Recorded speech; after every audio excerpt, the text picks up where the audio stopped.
G'day, Steve Morgan, ABT and Fishing Media with a very improv Tackle Fridays this week. Last week we came to you from the road when we were on the way back from the Victorian Bream Grand Finals and Victorian Open.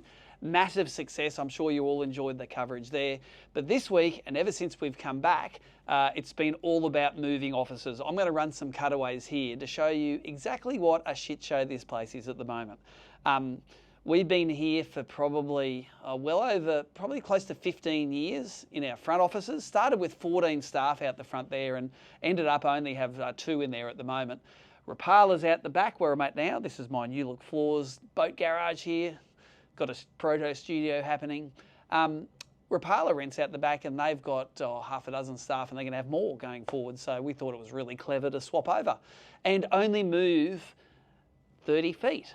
But you still have to move everything. So as you can see through the cutaways here, the office is looking substantially different. The old studio I normally come at you from is now a Rapala studio. This studio here is going to be our studio. My boat's going to live inside again, which I love. It's under a carport at the moment, but there's nothing like having a boat inside right next to you at your office. Check out the cutaway here of the lure wall. I bought some second-hand of the slat walling. You can see all the lures up along there, but then again, look at it, it's connected to that giant mess there. So we'll find our feet over the next week or so. In fact, next Thursday we're leaving for the next of the Barra series event, the Zerich Barra series. So we'll talk a little about that this afternoon. It's been a decent experience though. I've got rid of a lot of stuff. We've filled a lot of bins up. There's a skip bin coming along. We've got a dead furniture department outside. We're just downsizing and getting rid of all the stuff we don't need. So by the end, I should have a pretty cool boat, tackle room, studio, office, storeroom, all next to each other. So I think the end is going to be worth it. So next week, we're going to leave for 2 events of the Zerich Barra series. The first one is the TT sponsored round at Mondrian Dam, and the entries were pretty low for the start, but they have been racing on in. I think we've got 35 or 36 teams right now as of the Friday afternoon, and I'm sure we'll get more next week, so we might have around 40 teams for that Mondrian event. And that makes sense because Mondrian is fishing really, really well at the moment. TT's is the sponsor, the event sponsor for that one. And we talked to Justin Wilmer and the guys at TT earlier in the week. They're sending everyone a bit of kit, which is cool, some sample kit. But I asked for these, which I saw at AFTA.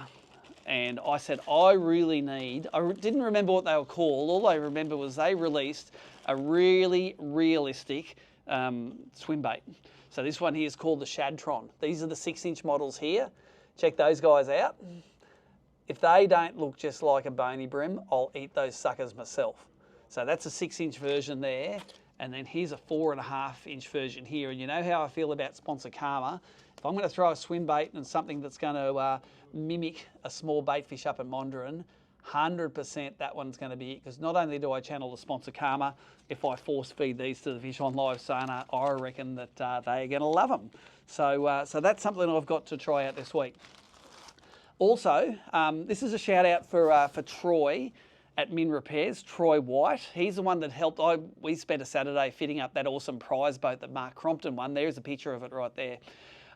It had that 150 horsepower Merc on the back of a 530 alloy craft, all the bells and whistles. We fitted it all up. And then Troy threw me a couple of these. This is something that he's the guy that fixes all the Minn Kotas, right? So if there's any holes in their system, he'll see what it is. So he says there is definitely a need for a waterproof casing for your Minn Kota remotes. And this is exactly what I've got here. These are called Aqua Skins. Ultimate remote protection. That's for the legacy remote. And this is for the Bluetooth remote. So there are 2 sorts depending on the sort of remote you've got. And these cost hundreds and hundreds of dollars, but they're not sort of super waterproof. So good idea. If you want to get in touch with these, either as a tackle store that wants to sell them, because a $50 or $60 case, like for your mobile phone, is a whole lot better than replacing the sucker. Or if you just want to buy them retail, give Troy a buzz or reach out to him at Minn Repairs, because he's got boxes and boxes of these things here. And in fact, even if you want to distribute them for him, I'm sure that Troy wants to get these out in people's hands, because this will save your remotes. So good on you, Troy, for trying to fill a gap in the market there. And I'm sure there's a lot of guys with the legacy style Minn Kotas or the Bluetooth remote Minn Kotas that will want some of these products here. Fishing wise, I've done absolutely nothing since I've been back from the Bream Grand Final. The boat's still out there. I emptied out the esky. The food got all out of it. But one thing I did do this week is I cut up a little video for Shimano about how cool the Shimano Victorian Bream Open was.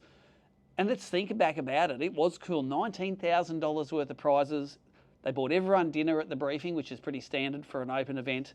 38 for a first ever event. And we had Josh Carpenter and Starlo commenting on it. So if you missed the coverage, go onto our YouTube channel and go back and watch the first and second days, especially if you want something playing in the background. Just go and watch those first 2 days of coverage. And all the live scoreboard was running through it. See you guys. Rapala's checking out for the day.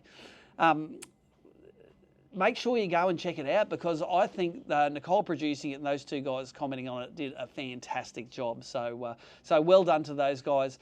And of course, again, harking back to the grand final, well done Cromo on flogging me in that grand final by 1 kilo in the end. It looked real close on the estimated scoreboard, but it wasn't close in the end. You got it done. It just shows that if you want to win a title, you got to catch 5 fish a day. That's 15 out of 15. Only got 14 out of 15, so didn't deserve it. Coming back from the Barra events too, we're going to move straight into the Bass Grand Finals. So the Bass Australian Open down at the Clarence, that's sponsored by Rapala or Crush City, and the Bass Grand Final on the Richmond River. They're 2 events that I'm really looking forward to, both in northern New South Wales. It's warm. It's going to be top water all over the joint. You don't have to worry about keeping the bass alive in a live well, because both of those events are on the app, and you don't have to worry about upgrading bass. I don't know who likes upgrading bass, but sticking your hand in a live well full of 5 spike-filled hell machines like bass sucks balls. So it's going to all happen on the app. So we're looking forward to those. So I'm sure next Tackle Fridays is going to be about Barra, but the one after that is going to be about bass and frogs and all sorts of cool stuff, which is what I grew up doing, lure fishing, especially in the Richmond River. Caught my very first bass at Nashua. On Wilson's River, which is a tributary of the Richmond River down in northern New South Wales. So big thanks to the guys that got me on that pathway. That didn't end badly at all. I loved it. That's it for Tackle Fridays this week. Sorry I haven't got a lot of new tackle. Lots happening. Hope you enjoyed it.